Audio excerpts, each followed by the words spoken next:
I don't remember if I had any day imposter syndrome because I always believe a lot of in my work. You need to believe in yourself. You the main person that need to believe in yourself. And after that, another people start to believe in you too. I had a lot of friends so talented with amazing work, and you need to talk with this friend and every time and convince them you are amazing, your work is outstanding, you need to believe that. That helped me a lot to be the person I am today, and that helped me to bring this feeling of, okay, I can do that, don't care about that stuff, and focus on this and keep working, keep believing. That's my word, believe in yourself. That's very important. Hello, everybody, and welcome back to Open Studio. I'm your host, Martina Flor, and today I have an amazing guest artist, calligrapher, educator called Jackson Alves. Jackson is a Brazilian calligraphy artist, lettering designer, and educator based in Central Florida. With over 25 years of experience, he has collaborated with global brands like Apple, Montblanc, and Coca-Cola. His work he seamlessly blends traditional calligraphy techniques with modern digital tools, and he shares his expertise through workshops, online courses, his YouTube channel, and custom projects. His mission is always to elevate the beauty of letters. As usual, we will have an intimate conversation with Jackson, where we will dive into Jackson's story and how he built his career in lettering and calligraphy. And here's what's really exciting. Later in the episode, we will dive into our artwork in focus section, where Jackson will take us behind the scenes of a major project he created for Apple. And we are going to pick his brain on how he landed that project, what went into it, and how you, as a graphic artist, can position yourself for high profile clients like this. So, hello, Jackson. Welcome to the show. How are you doing today? Hello, Martina. Yeah, I'm doing great, and yeah, it's a pleasure to come back here, and it always a pleasure to talk with you. So yeah, nice. Thank you for inviting me. That is true. Jackson is a returning champion to this podcast. He was in one of the first podcast episodes. I'm gonna link that podcast episode to our listeners in our show notes so that they can go listen to that. You were back then. You were still living in Brazil.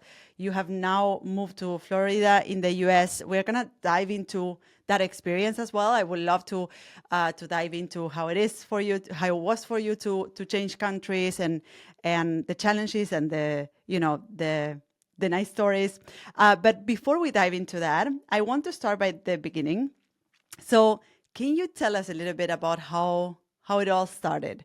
How did you first got into lettering and calligraphy? Okay. So maybe it's like maybe it would be better if I go a little bit back to explain, like maybe like most of the people would decide to go to graphic design college, probably because I don't know, most of my friends like that. So like I used to draw with when I was a kid and stuff like that. So it's the same story for me.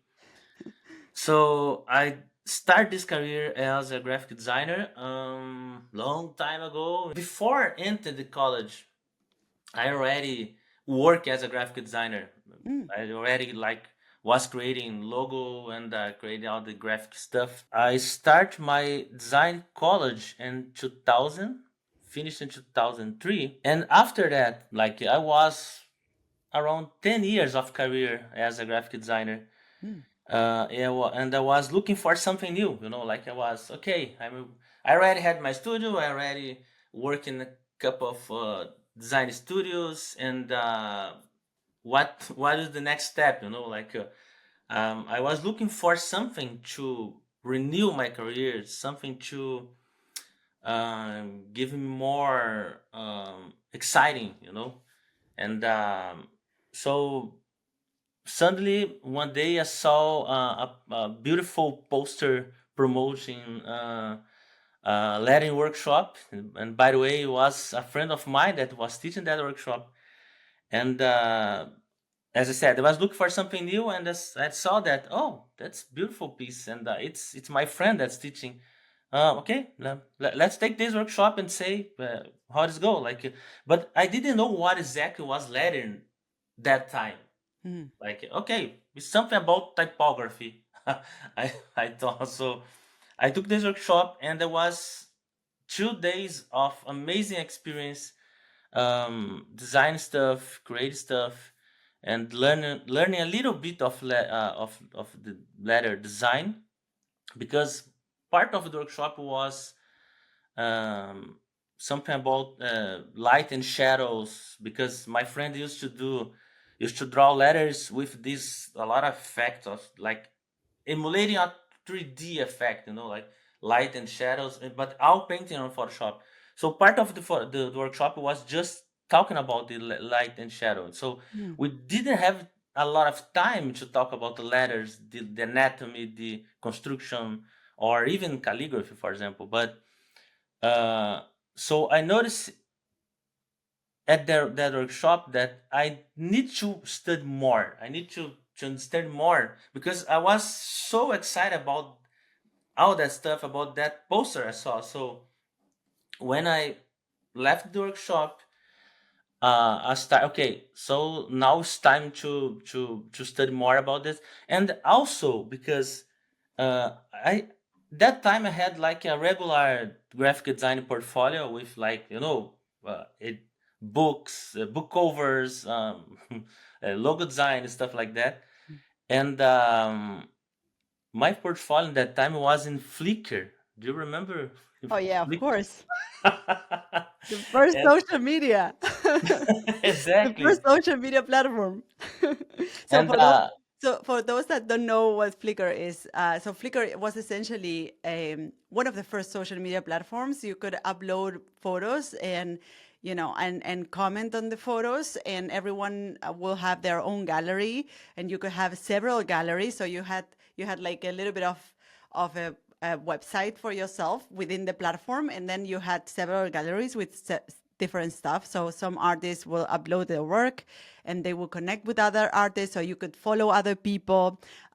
Yeah, so it's a little bit like Tumblr works nowadays. Tumblr is also like a little bit of an old platform as well, but those were one of the first social media platforms. So you were on Flickr, Jackson. Go ahead. yeah, yeah. Oh, yeah. That's something important to tell before that.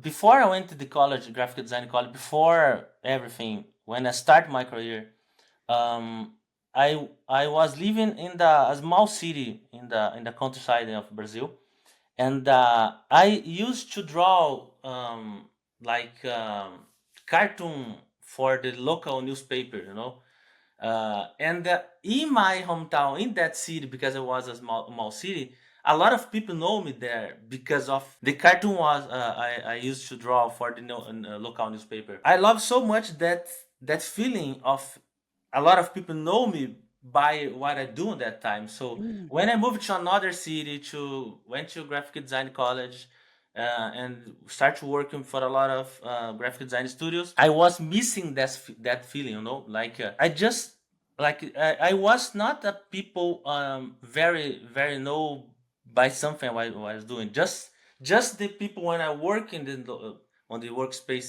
know me that time. So that's important to say, because went at the workshop, I created a piece during that 2 days workshop. I published that piece on my Flickr that time, Mm. and that picture, that my first lettering piece I created on during that 2 days workshop, I published on my Flickr, and I got like a lot of views, a lot of likes, and that was like amazing feeling that time, because I said, oh, like I have, for example, I have like 20 views, no, in each piece, because I only use my portfolio to send for another company to try a new job, And when I published that, I got, I don't know, like hundreds of views, and I got a mail on on my mailbox invite me to do an interview about my work, and I thought, oh man, this is huge! Like, it's my first piece, and already had me all this exposure, Oh, and wait, hold on, hold on. We need to put the pieces of the puzzle together here because this is too exciting. So, first, Jackson, you started drawing as a kid, as many others that then went down the path of becoming graphic artists. They had this interest for drawing and expressing themselves. Then you, as a teenager, as a very young person, you were creating the cartoons or drawing the cartoons for the local newspaper. And yeah, that was the first time where you felt like people recognize you for the work you were doing. And that felt really good.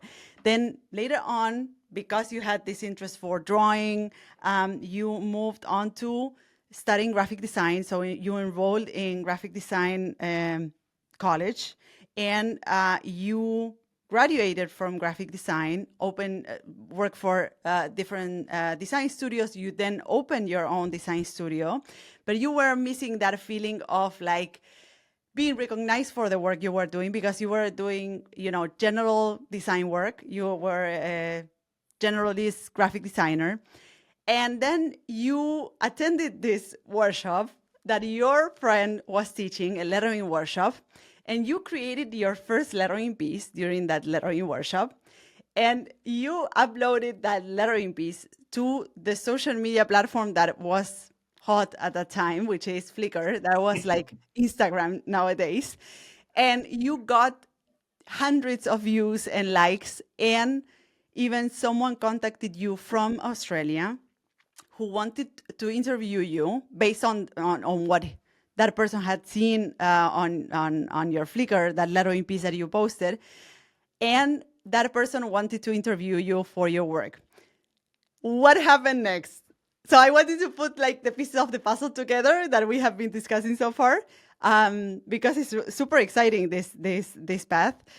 So what happened next after that first interview invitation? in fact, I was so surprised about that interview. So, in fact, I recommend for the people, for this guy who was inviting me to interview, because he was asking something like, "I'd like to see how is the design scene in Brazil and all that stuff." So I recommend for this guy, okay, maybe you need to talk with my friend who teach me this workshop because he I don't know, that time I think he was working with his lettering like 2 years, I don't know. And so I was so humble, and okay, I will send the contact of my friend that teach me this workshop when I learn how to design this, and you can talk with this friend. So I don't remember if I maybe I just like answered just a few questions, but I just passed for my friend because I thought, okay, it's my friend that's the have the how can I say that the is he's He's the expert. responsible for that what happened. But that first thing that happened, like opened my mind to say, okay, Jackson, maybe this is the path you are looking for, maybe this is the something new that you was looking for. So it's okay. So now it's time to like deep on this topic, typography, lettering, and then I need to learn more. I need to improve my work. I need to everything together. And yeah, so that was the first fire. Yeah. Okay. Now let's keep focus on this topic, and then I start because we didn't have that time a lot of lettering workshop, lettering online courses. No, like we just have in Brazil. Actually, in Brazil, I think that was the only lettering workshop I saw that time. And I have like just a couple of other calligraphy workshops. So I decided to start buying books. So start to buy typography books. Thinking of Type from Ellen Lupton, Eric Speakman, a lot of famous books, typography books. And from, as I said, we didn't have. It's important to the people understand. We didn't have lettering books that time, Mm. as we have your book today. No, we didn't have that time. So the path I decided to follow is okay. I need to learn more about typography because I thought letter. Okay, letter typography. learn more about typography. So when I started reading these books about typography, I understand on the books that the typography came from calligraphy. Mm. And then, okay, so I also need to learn calligraphy. So start also read books about calligraphy. And that was the time when I started practicing calligraphy, because Mm. the main topic was I was excited to learn how to design flourishes, as everyone when started learning. Okay, how can I do that so beautiful flourish the people are doing? So I understand that, okay, if I start to learn calligraphy, maybe I can start to understand these principles of these strokes and everything.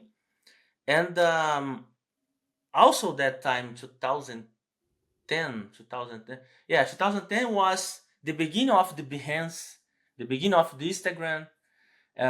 So as I start to practicing the calligraphy, to learn calligraphy, I start to publish, sharing on my Mm. Behance, on my Instagram. And the algorithm that time helped us artists that time. So as like so the everything started to happen like that. So I keep studying, I keep sharing my practicing on my Instagram and my social media. uh, After some time I left the Flickr and just keep in the Instagram. And because that time we didn't have a lot of people sharing calligraphy on the Instagram, for example, my account on Instagram started to grow up so fast, because like I shared something, and I don't know, like every month I get. I remember when I started sharing videos, calligraphy videos. I My Instagram grew like 10,000 followers per month, something like that. Wow. So it was crazy times, crazy times. And because everything I was doing, everything I was producing, everything I was creating, my work started to call attention for another people, another designer around the world. So I started receiving commission to create pieces. So, oh, Jax, I saw this piece, da, da, da, and I'd like to create a logo for me. I'd like to create a logo. Most of the project was logo, because people are looking for something unique, something custom logo, like, oh, Jackson, you can do something like that style based on this piece. And then, so the workshop was in 2010, and in 2000, 2012, 2012, I was a lot of lettering, freelance commission, that Mm. I decided to quit my day job. And okay, I have enough to pay my bills now, and now it's time to quit my day job and live just doing that. What I love to do is creating lettering. So That's uh, great. That's such a good story, like a good path also, and I can totally see how social media at that time felt a lot more encouraging than it feels nowadays for many artists that are coming new to the scene, and also like those that are like in the scene for many years. It feels like a totally different. It has like a totally different mood to it, and I know that. I started using Instagram at that time as well, and I also felt that extra motivation from people actually seeing your work and following you and liking your work.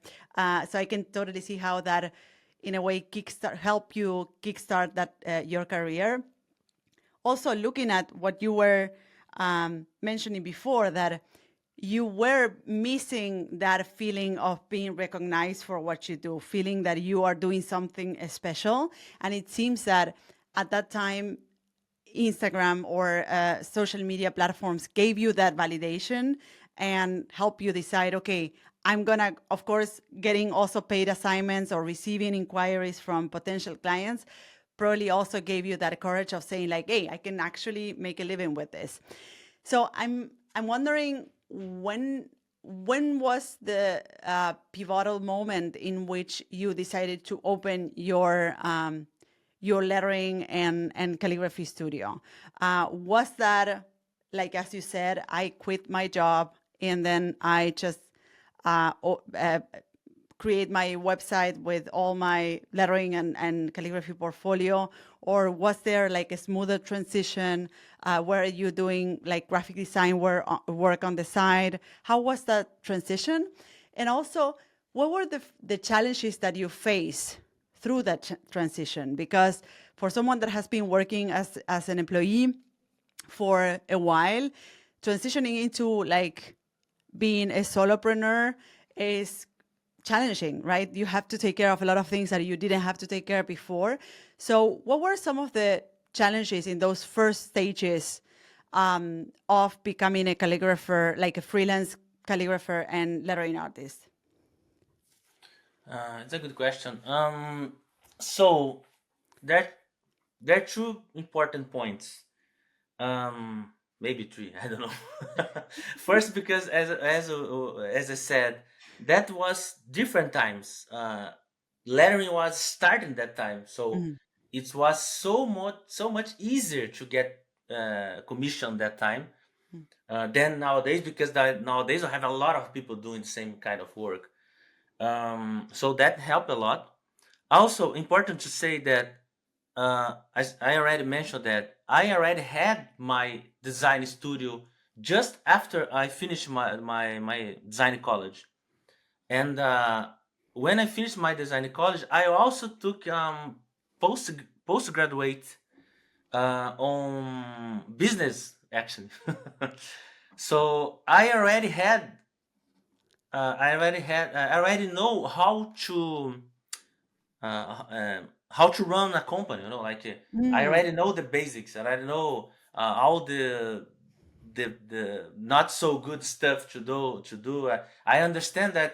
Okay, if I decide to go through this side, I need to take care of everything. Like I need to take care. I need to talk with the client. I need to talk about. I need to think about how to charge the clients, how to control the money, everything. I already know about that. No. I think that's so helpful for those listening, because I think many of our listeners are wondering, like, okay, how do I? Perhaps they have a day job and they want to start their own um, business as graphic artists or lettering artists, and they're wondering, okay, what is the right way of doing that transition? And I know for experience, for through my experience at doing that, at leaving a day job and becoming a freelancer, also interviewing many other artists on this podcast, that everyone has their own version of it. Everyone Exactly. does it in a different way. However, there's a few ways in which this is generally done. So some do it like you did, Jackson, that you were building your lettering business on the side of your day job, and once you felt like confident enough to say like, okay, I'm doing quite good money with the freelance work, then I feel safe or secure to leave that day job and then transition directly into lettering, some or lettering and calligraphy. Some do it like right, they jump into it. I know I did. I just jumped into it, and I feel that in for my personality, and of course for the moment in my life in which I was at that time, where I had, no family, no kids to support. Like I was on my own, and I felt like I had the wiggle room to actually take that risk. And I feel that at that time, having that pressure of like having to live out of what I was doing was really helpful. I was like, I need to make this work, and I was just going after opportunities, right? And some other people that I have interviewed in this podcast, they have done what you said, like, or what you recommend to your students, like save up 6 months of your salary and make sure you have that buffer. And then once you have that security, you can go into freelance, and you know that you count on that buffer, right? So, but it's great to hear your experience on how you did that. And I'm wondering now, so when you started, or when you became a freelancer, or you decided to go full time into freelance work, as a lettering artist and calligrapher, you had also this business knowledge that you mentioned, like you had this business background. So for you, many of the things that you needed to do were relatively known. They were not a surprise. The fact that you had to do client outreach or that you had to organize your finances and all that stuff. What are some of the things that you wish you would have known before deciding to build a career as a creative, that you then discover perhaps later on? But what were some of the things that you wish you would have known, or you wish you wouldn't have? Or let me rephrase this. What are some of the things that by deciding to take that leap, going into freelance, becoming a full-time freelance lettering artist, like investing in your talent and trusting in that, what did that taught you? What are some of the things that before you were saying like, well, this is impossible, this is not possible for me? Now looking back, what are some of the things that you have tell yourself back then when you started? That's a good question. I don't know. Like sometimes I wish I could had start early. Could start had start before that. I wish, for example, I wish if I could learn lettering before that. Hmm. Sometimes I thought something like, okay, maybe in 2010 I could already be the person who was teaching a workshop, not a person who's taking a workshop, you know. But I don't know, Martina. Something I think a lot of things happen in my life was very important to happen that way, because that helped me to be the person I'm today. You know, Yeah. I think it was very important to work in all those places I worked, all that experience I had. Um, it was important to have my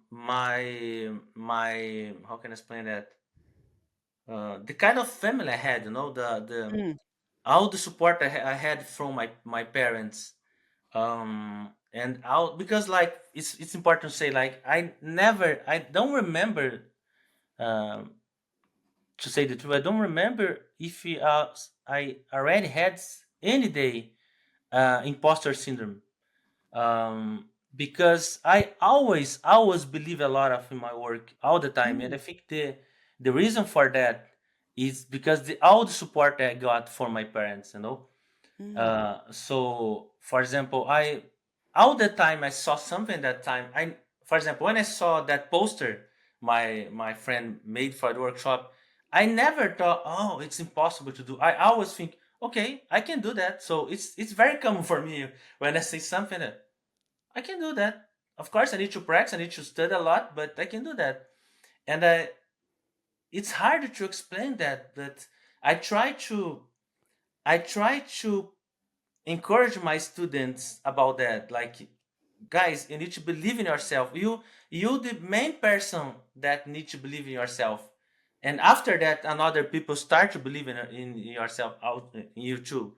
But I understand that's different. Any people, each people have your own path, your own experience, and I saw a lot of people, a lot of friends of mine that all day is dealing with the imposter syndrome.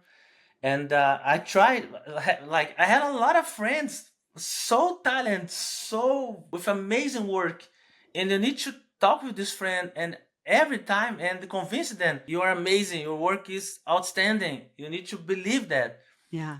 But I think most of this part, I believe that is came from your family, you came from where you're rising, you know. The friends you have at the time, your family, everything. So I'm very lucky guy. I came from a humble family.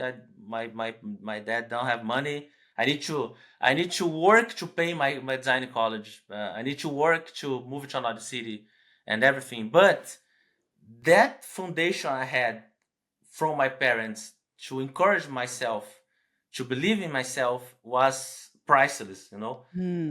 That helped me a lot to be the person I am today. And as I said, all the spirit I had, because I already had some boss on my life, so terrible boss, and that helped me to to bring this courage, this feeling of, okay, I can do that.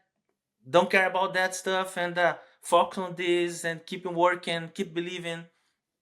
In fact, I supposed to use today a shirt was right here is believe, because that's my word. Believe in yourself. That's very important. That's such Um, a great asset to have, by the way, which I think is not necessarily like the pattern out there. No, like I think many of us experience imposter syndrome, and that has the root in, as you said, in the way you in your upbringing and also the people you surround yourself with. But I think it's such an important thing to notice that when you have a family that is encouraging you, when you have friends that are encouraging you and telling you, hey, you are great at what you do, when you have that validation from people you really appreciate, that really helps you build confidence, right? And the opposite is also true. If you have people that are telling you that you won't make it, this is not this is not the right path, then you will also start to believe, and that will also would say drain your confidence. So that's also something for our listeners to pay attention to. What are the conversations that you're having with other people? What are other people telling you, and whether that's supporting your personal goals and the things that you want to do, right? Because I believe that having parents that really believe in your capabilities and that like push you forward, that's a like a big asset to have as a creative. yeah, definitely, definitely. I know it's like if each people has a different history, but yeah, in my case, I can, as I said, looking for my friends, all my network, all the people I know, and I can see like the people like had more problem with imposter syndrome. Usually it's something about your childhood, like it's something Mm, about the beginning there. Someone that don't believe in them, someone don't encourage them, and yeah, like yeah, as I said, I'm a lucky guy because my parents always support me. I remember, for example, when I left my parents' house to live in another city, to try to go to the design college, because as I said, I need to pay for the college. I didn't have any money at that time, and mm, my parents didn't have money to support me to live in another city. mm, But the most important thing is that when I leave my parents' house to try this adventure, to live in another city, find a job, to pay the bills, to everything. I remember my parents say something like, "Go there, go, and if everything go wrong, you can come back home." So that feeling, okay, I have a place to come back, to mm. start again from the zero if everything go wrong. So it's very important. It's something I try to pass to my daughters every day. Like, okay, believe in yourself, and I'm here. I'm here. If you have something problem, any problem, I'm here to help you. So That's so it's good.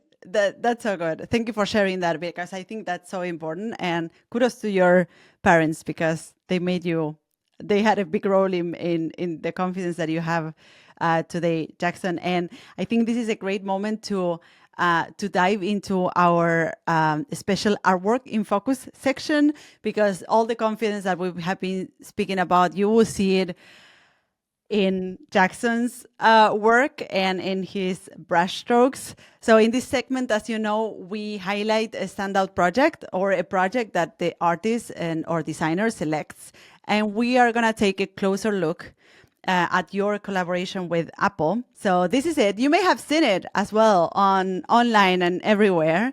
So Jackson, I would love to dive into this project and first ask you why did you choose this one? And if you can walk us through the creative process for this project, where did you start?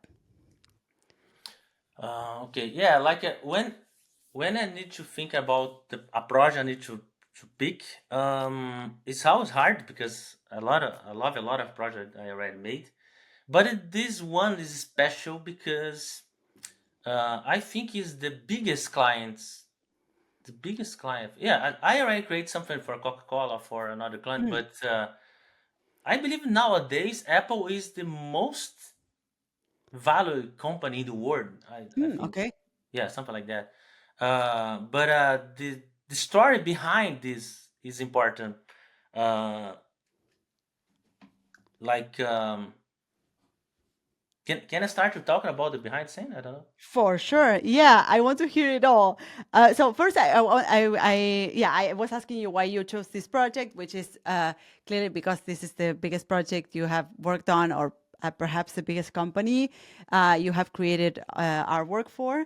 But I would love to understand, the process. What were the steps to create this artwork? Okay. So I received. I don't know. It was the part I like about the project is like I was living this challenge of moving to another country, and I need to I decided to move here and decide to move here to keeping work as a lettering artist. Um, so it's a lot of challenges, um, a lot of stuff I need to do every day, Mm. and I was trying to get more clients. I was trying to get my works and everything, and suddenly I remember it was a Sunday. It was a Sunday when I received the email from the person from Apple talking about this project. I remember, and the first time I read the mail, I thought it was a scam, because I received, I don't know about you, Martina, but I received a lot of email with scam. Okay, I'd like to hire you for do something, and you can see because depend of the word the people said that. Oh, this, that's something weird about this email. But that time, so I received that and read Apple. Maybe it could be scam. But then I do my search and okay, these people really have really work Yeah, as legit. Apple, and this is real. This is real. This is happening. Yeah. So like I of course I can share everything about this because I have the NDA and all the stuff. But can I share um, something like I got this email and I was asked about if I can create all the pieces I am doing on the paper only on the iPad. That was the challenge. So So um, say that again. The briefing was to create on the iPad what you would normally do on paper. yeah, exactly. All Yeah, right. yeah, and yeah, and also if you allow me to to share another great story about that is that that time I was uh, for the last I don't know maybe 4 years, 4 or 5 years, I start to create some piece going more to abstract pieces, like Mm. okay, let me take this part of the letter and explore that, like explore like so I decide for example not create quote pieces. Okay, I don't want to write anything. I just want to show how I feel about the letter, how I feel about how beautiful is this calligraphy brush strokes and everything. Mm. So I started to create this piece more abstract and sharing more in my Instagram and my Behance and other channels. And I noticed that when I shared this kind of piece, I didn't get a lot of likes. Like I understand my audience saw that and say, "Oh, maybe my audience is not like so much this kind of work I'm doing now." If I decide to create like just a composition, write something with letter with black letter or something, I got a lot of more likes that time. But that pieces I was creating, something I was really enjoying to create. It's something. Oh, but I like to do that. I like to create that. And so I started. Okay, I don't care if people don't like that. I like this. I feel good when I create this piece. It's something I'm enjoying to do that. And I keep creating, and after some time, yeah, I think the make the long story short is something like that. I started create this kind of line, kind of style, and not a lot of people was like that kind Mm. of work. Um, so that's the important part. When Apple sent me this email, uh, the briefing is something like, Jackson, I'd like you do the same work you do, this personal work you have created for the last couple of years. I'd like to create this, but all digital, all in our on the iPad. So that was something I thought, oh, this is huge because this kind of work looks like nobody was believing Mm. what I'm creating. Just me. Yeah, I'm just a few friends uh, like it was believing that kind of work. Mm. It's really just a couple friends. Uh, give me some encouraging words about, oh, Jax, it's something good to create. Most of the people don't like it. Most people don't care about. So, and when I received that, okay, that maybe most of the people don't like it, but I just need one person or one team to believe in that kind of work. So the brief is something like that. uh, they asked me if I could create everything I can create on the paper with brush, with paint, and everything, but I need to create everything on the iPad. Mm. And it was very important because at that time I was trying to move to iPad. I was trying to understand. Okay, maybe I can create something more pieces on the iPad. But every time I tried to create something on iPad, something hold me. Something, I don't know. Something is not feel right. Mm. And I thought, okay, maybe I need to create my own brushes. That may be the problem. Because all the brushes I've tried to use didn't work so well that time. So I was thinking about that. Okay, maybe I need to build my brush. I need to build my brush. And when I got this email from Apple, I understand. So now is the time to build my own brushes. So part of this process of this project was creating my brushes. Mm. Like, I don't know, maybe 30%, 50% of the project. But important is to say that Apple didn't ask me to create my brush. They just asked me to create something on the iPad.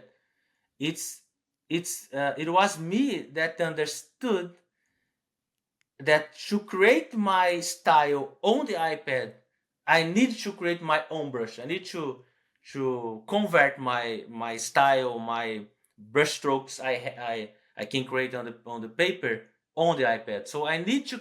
I remember to create this piece. Uh, no, actually, it's not this piece. It's another piece I can share, but it's another piece I create. The first one. Uh, I had create almost 100 brushes on the Mm. Procreate just to reach the right stroke, the right piece. So the good part about that, it's this I was it was something I was thinking about to create, and that was the that was um, the encourage the start of, okay, now it's time. Now we need to create your brush. That's such a good story, and also like such a good reminder of why it's important to share your work and to also do personal work. So just going back to the steps you just went through. Um, First, you were creating this personal work that was a more abstract approach to letter creation, and you were sharing that on social media. And although people didn't seem to like it as much as other things that you had created before with like quotes and phrases, you continue to do that because it was bringing you joy, which I made a special note on that, that it was bringing you joy. And you continue to do that until you found that one person, which was someone in the team of Apple, who found that interesting. So it only takes one person to believe in it, and this is where you got to create this artwork for Apple. So I would love to dive into the technical aspect of this. When you look at this piece of work, what are some of the things that you love about it? And I want you to like be not to be humble in this section, just to speak about what are the things that you think you really nailed in this project. Uh, yes, something I really love about this project is the fact that, if like I didn't create any letter, which I created illustration, Mm, but you can see that it is calligraphic brushstroke. mm, It came from the calligraphy, so it's not a writing anything, but I used my experience. I used my background as a calligrapher to bring this piece to life. And for me, it's huge. Like it's the biggest company in the world mm. uh, using their logo with calligraphic strokes. Like it's from this the principle from this piece came from thousands of years behind, ago. So that's something I really like it. Um, and also, yeah, I like the result. In fact, I have this on my. It is my wallpaper in my mobile.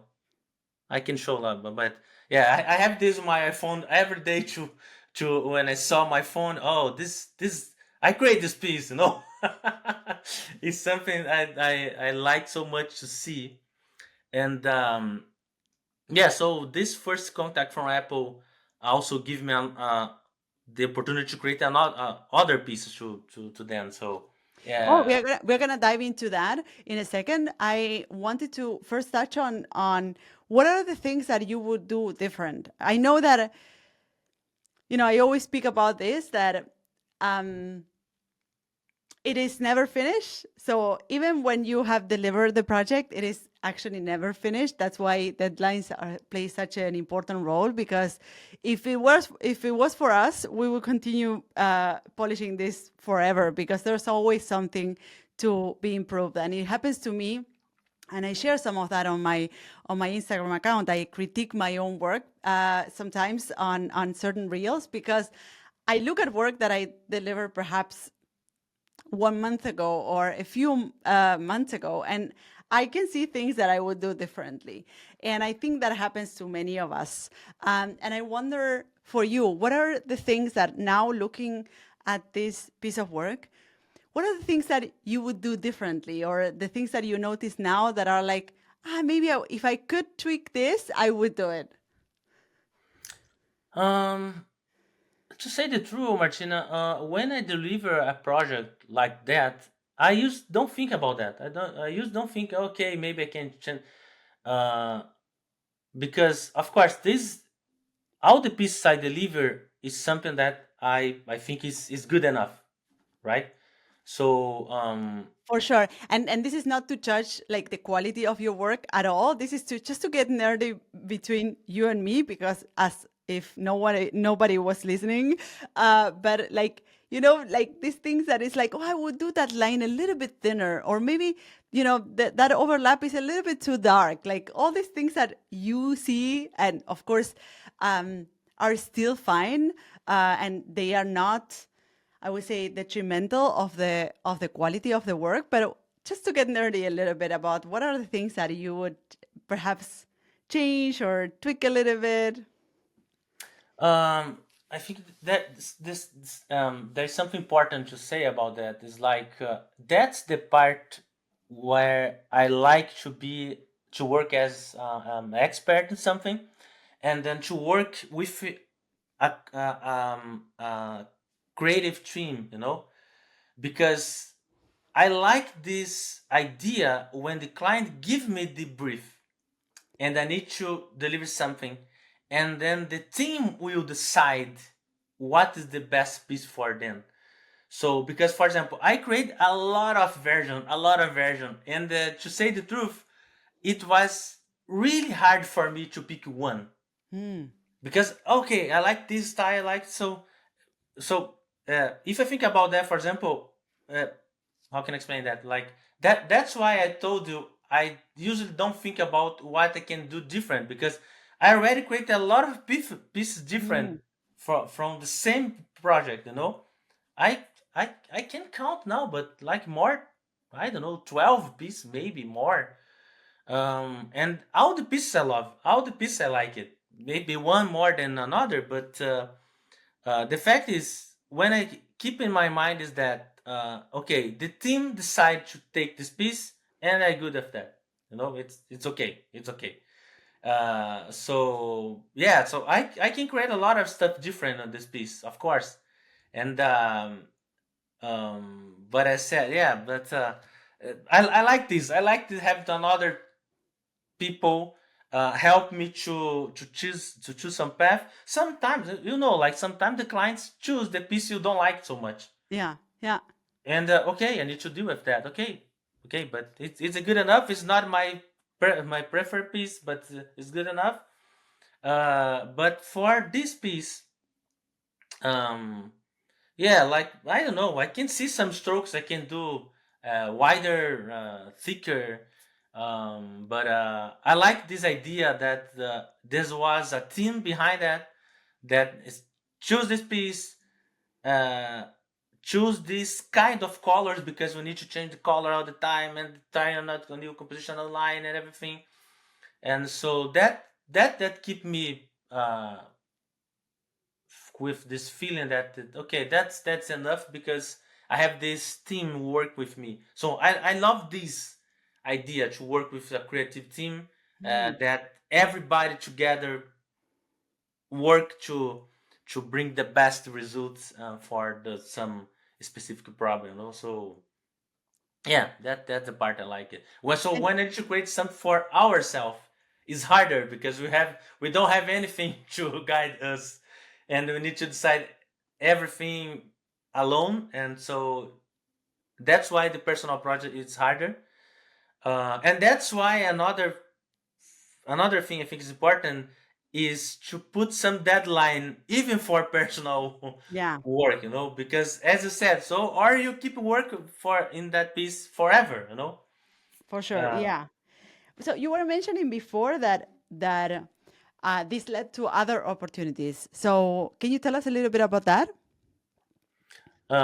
yeah, so like I can most of the product I can share because the NDA. Luckily, the Apple allow us to share this piece, but I create another piece I can share. I can talk about, and it's like just don't talk about that. And but we can talk about that. Something I can share. I also had the opportunity to create a live calligraphy action for Apple last year in Mm. December. So because I created that on one piece, I don't know how that works inside the company, but maybe some team send my work for another team. I don't know how that works because there is a lot of teams inside the design part. But yeah, like what I know is that they sent me the first work, and then came the second, and then came the third, and then suddenly I have this invite to be part of this action last December, and it Mm. was a great experience again because I already had made a lot of live calligraphy action. Like you go to some place and you personalize bags, personalize. I don't know. I already went to a store once was personalized sneakers, for example, or posters and a lot of stuff. And every action is good. Every action has these best parts. But this action in Apple was so amazing because Mm. I was inside this Apple store, a huge Apple store in Miami, and it's very interesting because like we are inside of a store that work with technology. Everything is digital there. So okay, they sell iPads, iPhones, and everything, and then suddenly there's a calligraphy inside of the store using real brushes, real paints, and paint something. So I think it was so crazy, so awesome that because, for example, I could create something on the iPad inside the Apple Store and use a printer and print and everything, but the team would decide for that. No, no, we like to have an artist inside the store doing physical art. So the be able to see the clients in the store, go to the desk when I was doing the personalized the bags, and waiting for me to, okay, take my brush, put in the paint, and paint their initials, and we need to wait just a couple minutes to dry that piece, and then they take this. Oh, thank you, Jackson. So, oh, that was so amazing experience. So was very very great. That's a And great, and I think that's also a perfect example of how you have built your business. Like you seem to be like, although you're working with such a traditional medium, which is calligraphy, and you can get really traditional with calligraphy and like be really radical with it and say like I will only use like brush and paper and ink, but you really like move around, calligraphy and lettering, in digital, in analog, also with lettering. You create lettering in very different mediums, like vector and also the iPad. And I think that's also representative of how you have built your own business, which combines, as you mentioned, like client work, for instance, custom client work. You also do live calligraphy. You teach, you create your own digital products. And I wonder how did you, whether you plan to build your business this way as a creative, as an artist, or whether that developed organically and how that happened. yeah, so I think that everything happening organic. Like I didn't plan. Okay, when I start my career, okay, I'd like to build this. I'd like to teach. I'd like to create products. I just was doing commission work that time. Hmm. And then when it's the some the my career started happening, and another thing started happening. there there's a joke I had from a friend, um, that he used to tell, because we started in 2000. What year was that? I think it's 2018, 2017, 2018, something like that. We start to create like a website to sell online courses. Hmm. And so I have this partner, who sadly already passed away. This guy, but when I start to do that, okay, I need to record videos and edit videos and invite friends to record curses, everything. So people start, Jackson, why are you doing that? You like you don't stop, never stop. And my friend also had a day job at that time, and was doing this as a second project, a second work. And but the something we have in common is my friend also had kids. So we used to tell this dog like tell this joke is something like, okay, we're doing that because we receive by mail some encouragement letters. And the encouragement letters, in fact, is the bills we receive. Like, okay, the Mm. bills is coming. We we keep receive these letters, the bills to pay, and I need to find a way to get more money. So that's the main reason. Okay, because as an independent artist, you need to understand that we don't have never regular income, never. Like Mm. sometimes you have, like for example, I sometimes I can get a huge product like from Apple and get a lot of money for that, and maybe after that you can stay like months without project. It's very common. On the beginning of my career, I always had project, but small projects. So I'm always looking for what another people is doing, you know. So okay, I saw some people doing, I don't know, shirts and creating an online store. Oh, maybe I try to do that. Maybe I can make some passive income, no? That dream of have a great passive income. So happy like that. So I just keeping watching with a lot another artists doing what people are doing. If it looks something look for, um, if something look for me that is something I can do, Hmm. something I can will use something nice to do. Okay, so I put in my list. I'll try to do this stuff. Try to do stuff. So, for example, as the example I said about the Procreate brushes, I already had this idea. I already see another people create calligraphy brushes or brushes for Procreate, and I put on my list. Okay, I need to try to this. And the problem of my list is that I always never had time to put this to work. But I put in the list. Okay, for example, when I start to record my course, was like that. I start to see people teaching workshops, teaching online course, and so okay, maybe it's something great to start to create online course. Something great because I publish something, and I record that, and some people start to watching, and maybe I can get a great passive income. Hmm. And so I just took the leap that time. For example, I remember my first online class was in 2015. And I remember I tried to convince my friends, guys, you need to record online classes. This is the future.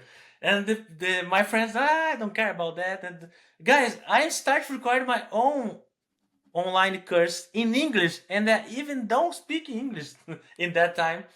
And but I think it's important. And you guys already speak English. You just need to record. And my Hmm. friends, Jackson, I don't care about that. And but so I always that come back to the that joke that I need to do that because I get this this support letter from mail, so I need to try to find another ways to get more income. So And that's great because it allows you, for instance, I can imagine that that also builds your confidence in terms of being able to sustain yourself, right? I always say that, having these different income streams gives you leverage in terms of like when something is not working or when I'm down in client work, I can make this other part of my business, this other income stream in my business work for me.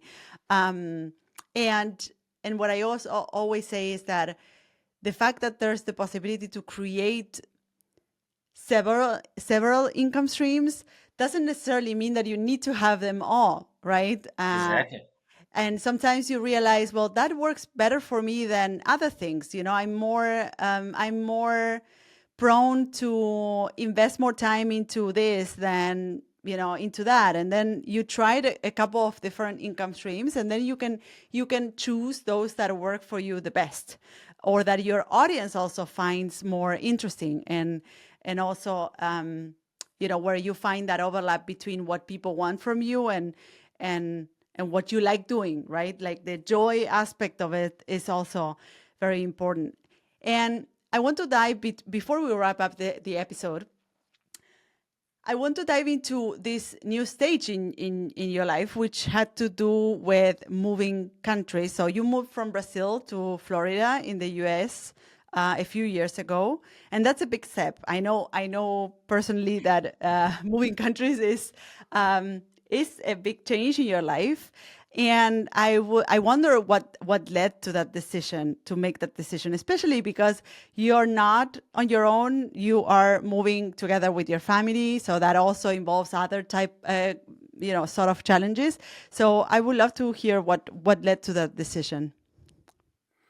Um, Martina, I don't know if you remember that, but once I asked you about that. Like I asked you, Martina, do you think your career will be the same if you didn't move to another country? And I remember you answer like impossible to know. It's like because we don't have that answer, right? Mm. Uh, but so I always think about that. Like I already had some friends of mine already came to United States, stay here, living like couple months, like just to study something. And all the time, I'd like to go there, I like to, and but I have like when I have a family, I have kids, it's totally different, and so I thought, oh, I wish I could, I always think, I wish I could, and I start to talk about that with my wife, and okay, maybe sometime we need to save a lot of money. It can go to spend like 6 months uh, traveling or stay something, or maybe put our kids to study English, something like that. Also, of course, I'd like to live in another country, especially a country that speak English, because I'd like to improve my English. It's something I was working hard for the last couple of years. And yeah, so I was thinking about that, but it's a really big decision, and it always stopped when I talk with my wife, and my of course I'm close to my family, but my wife is more close with her family. So I also okay. I think we can. It's hard to do that because my wife need to leave her mother and her family, and so because for example, in Brazil we used to live close door with my mother-in-law, so it's very close to us, my mother-in-law, and so I just keep this idea. Oh, maybe one day, wish I could. But the challenge, in fact, was not my fault, because my older daughter had a close friend, a BFF, a best friend, that she decide uh, her family decided to move from Brazil to Portugal. I don't know the year. A couple years ago, and then that uh, that because of I remember the day when the my daughter's friend was leaving. They made like a dinner to celebrate that. Okay, we are leaving Portugal, stuff like that. And then I couldn't join, but my wife went there, and then she was talking with the mother of my daughter's friend, and then she realized that that family was similar to our family. Like, okay, if they can do that, if it's possible for us as a family with kids to take this leap to move to another country, maybe we can do that also. So I remember that day when my wife came from that dinner, and she said to me like, I was talking with this mother, and what do you think? Let's try to do that. Oh, okay, I was waiting for this for a long time. So That was the great part of the this movie, you know, because as I said, I already had this idea, I already think Mm. about it a lot of time. But when my wife say, okay, now I want to do this, so okay, now it's time. So then I start to do everything, and I need to hide the lower, to start all the process, all the paperwork, everything.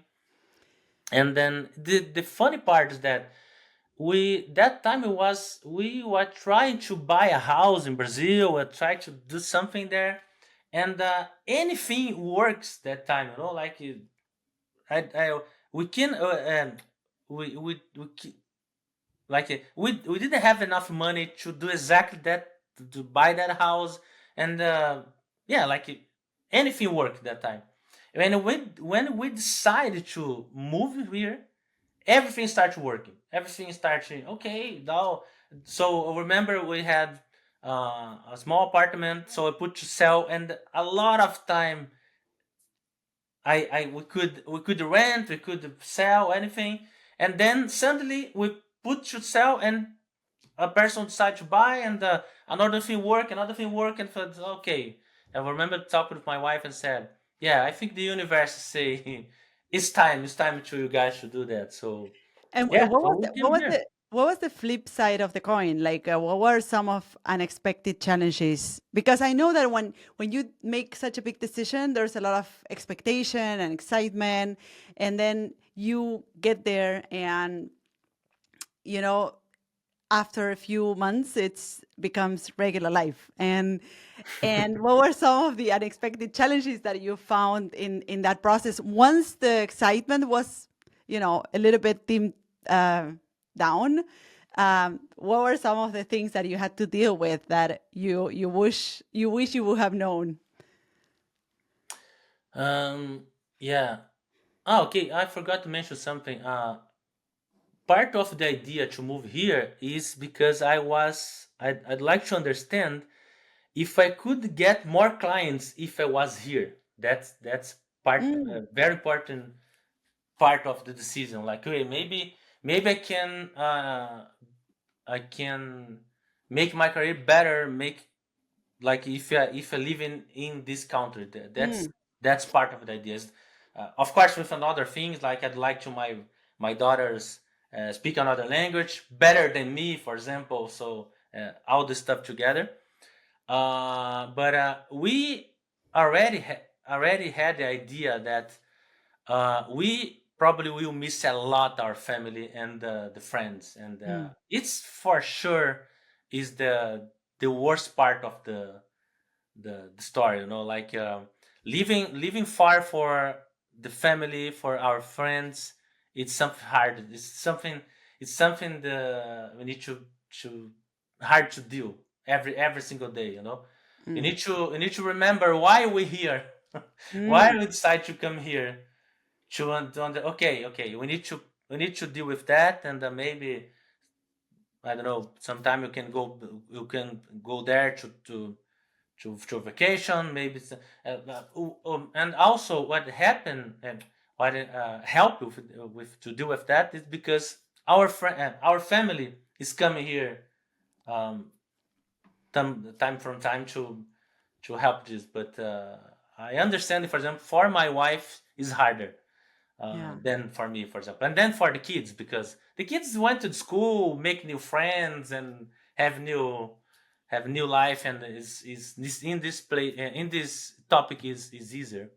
yeah, But for us, for example, because I work in my house, I work in my studio in my house, so I don't have new work friends. I don't have this, and my wife also. So yeah, so living far from the family and friends is harder. I see, for example, the last December, uh, almost all my friends was in the typography conference in Brazil, mm. and I was not there. So I thought, I saw, oh no, guys, I wish so much I could be there, but this year was not possible. So that's for sure the worst part.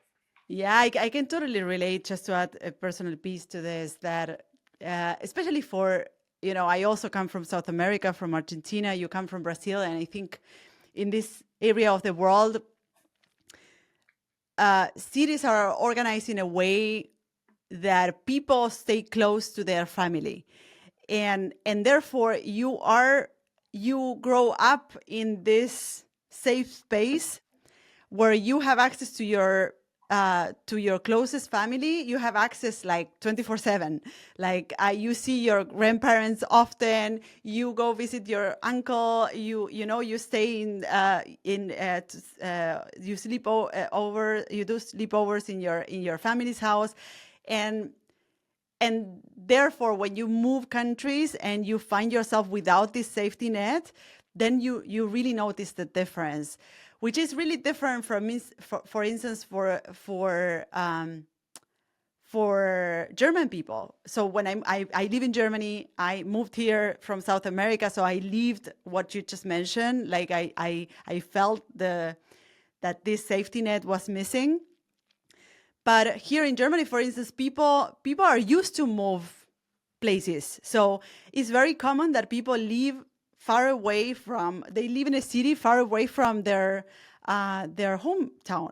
So they always have to. They see their family perhaps 2 times a year for Christmas, and then they go visit in summer.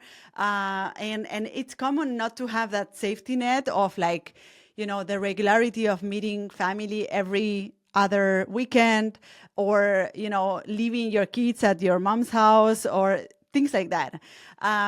Which I think makes it a lot easier for people here in Europe to just move countries and live somewhere else because they are already used to not having that safety net.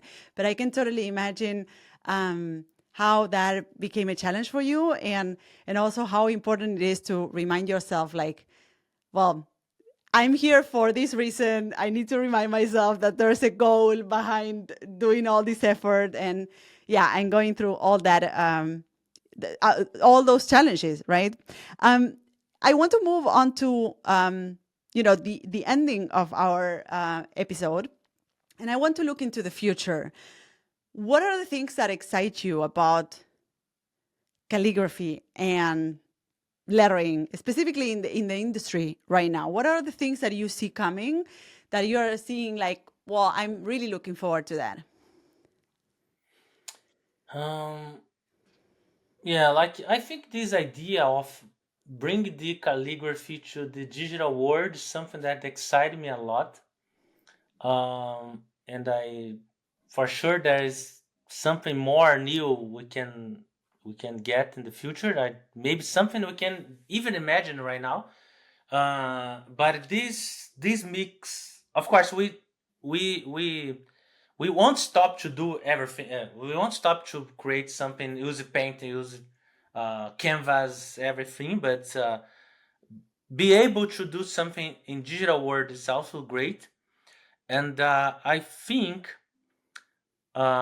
nowadays with all the AI stuff, all the machines producing artworks, I think is I can say it's most important for the past, but I think it's very very important nowadays.